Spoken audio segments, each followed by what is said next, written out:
Neoliberalismo progressista, um latente fascismo perfumado. Por Leonardo Lima Ribeiro. É também ardil do capitalismo convencer que apenas os objetos das prateleiras e serviços precificados são mercadorias passivas. É aí que grande astúcia é operada e, ideologicamente, o objetivo do capital é cumprido.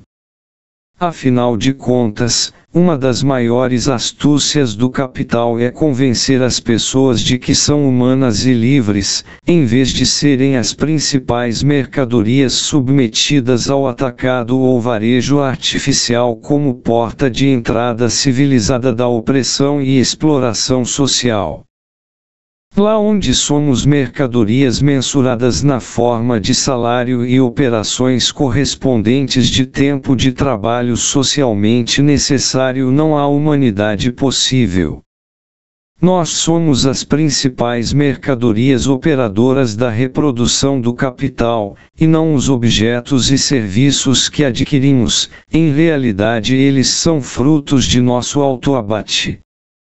Se bem que a relação de indiscernibilidade entre pessoas e objetos é cada vez mais comum. No senso comum mais vulgar, somos glamourizados pelos pertences em nosso entorno, e esquecidos pelo que não possuímos em nossas moradas. Somos bons partidos pelos bens que possuímos, e desprezados pelos calçados, carros e apartamentos que não possuímos. Isso ainda é mais real hoje do que ontem, para além dos textos de Balzac, nos marcos da comédia humana. Objetos têm personalidades e pessoas são subjetivamente objetificadas. A convergência entre as machine learnings, a robótica e a inteligência artificial tem como horizonte amadurecer a distopia.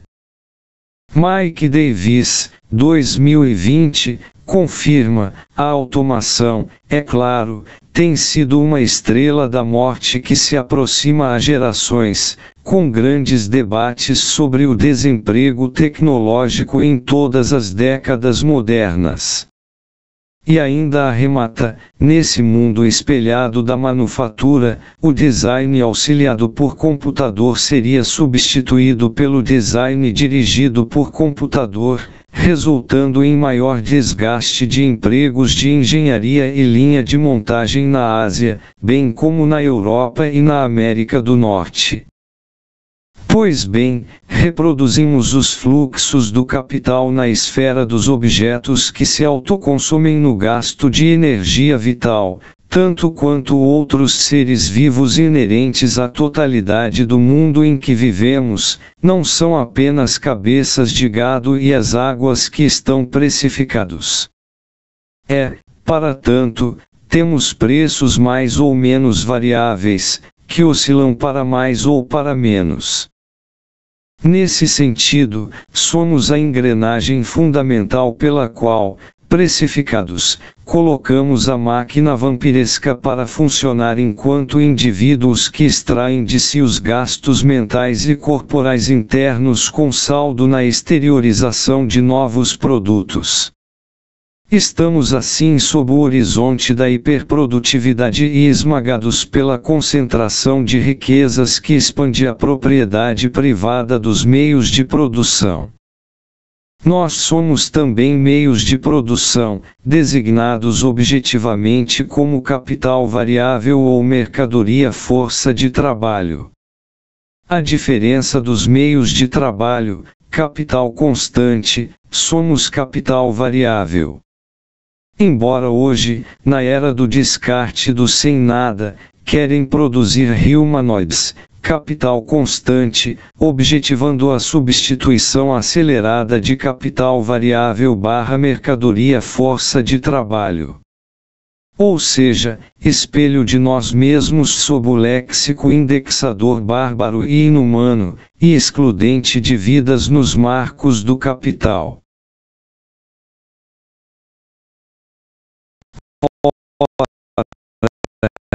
qualquer perspectiva liberal, democrática, aparentemente descolada e propagada pelos mass media, escolas e grandes bancos que não reafirme pelo critério da denúncia o expresso apenas lubrifica a máquina da lógica vampiresca com o sangue e energia canalizados das vidas subhumanizadas, sob o horizonte da morte no tempo presente, embora auto-intituladas de empoderadas. Nesse caso, os sonhos reais foram esquecidos e as fantasias fascistizadas pelas lógicas matemáticas das mercadorias e seus fetiches hipnóticos punitivistas e persecutórios. Saldo geral, o oprimido vira opressor, torna-se pequeno burguês e arranca cotidianamente a cabeça de seus iguais no mercado que já é autoabate. É isto que é ofertado nas principais instituições do país, o sadismo escancarado na lógica da concorrência de pessoas manufaturadas como mercadorias. No mercado das trocas de mercadorias, somos os principais objetos dinâmicos inumanizados, subjetivamente alienados e estranhados em si e para outrem, a partir do qual a máquina é lubrificada. Sem dúvida, tal fato se segue em complementação à situação dos que não têm sequer condições de operar como peças ou carnes vivas de reposição da própria máquina. Ou somos explorados por dentro ou somos arremessados para fora, com as portas kafkianas do sistema quebrando a nossa cara e nos arremessando no penhasco do autoflagelo radical. Como nos disse recentemente Mike Davis, em seu Velhos Deuses, Novos Enigmas. A soma dessas transformações, tanto nas regiões ricas quanto nas pobres, é uma crise sem precedentes de proletarização ou, se preferirem, da subordinação real do trabalho ao capital, personificada por sujeitos cuja consciência e capacidade de efetuar mudanças ainda são em grande parte enigmas. Neilson Stubbs, usando a terminologia do capítulo 25 de O Capital, afirmam que o desdobramento desigual da dinâmica contraditória do mercado de trabalho de longo prazo do capitalismo está gerando um enorme superávit populacional relativo, distribuído em formas e tamanhos profundamente desiguais pelos países do mundo.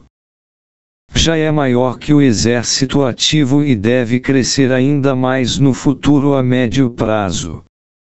Para onde quer que olhemos, somos lembrados da advertência de Marx, uma vez que o objetivo do trabalho produtivo não é a existência do trabalhador, mas a produção de mais-valia. Todo trabalho necessário que não produz trabalho excedente é supérfluo e sem valor para a produção capitalista. Seja como trabalho contingente ou não coletivizado, como microempresários ou criminosos de subsistência, ou simplesmente como desempregados permanentes, o destino dessa humanidade supérflua tornou-se o problema central do marxismo do século XX. Basta atentarmos para o caso do Sudão do Sul, por exemplo. O povo do país é submetido à expulsão integral do sistema, uma regressão histórica catastrófica. Neste caso, o nazismo capitalista é integral, enquanto algumas classes médias mundiais, trabalhadores mercadorias, têm como angústia o valor de um milkshake do McDonald's durante uma sessão de cinema de seus chapes prediletos. Não por acaso, dirá mais uma vez Mike Davis que, enquanto isso, em grande parte do sul global, as tendências estruturais desde 1980 derrubaram as ideias dos livros didáticos sobre estágios de crescimento econômico, à medida que a urbanização se dissociou da industrialização e a subsistência do emprego assalariado. mesmo em países com altas taxas recentes de crescimento do PIB, como Índia e Nigéria, o desemprego e a pobreza aumentaram em vez de diminuir, razão pela qual o crescimento sem empregos se juntou à desigualdade de renda no topo da agenda do Fórum Econômico Mundial de 2015. A pobreza rural, especialmente na África, está sendo rapidamente urbanizada ou talvez armazenada seja o melhor termo, com poucas perspectivas de que os migrantes algum dia sejam reincorporados às modernas relações de produção.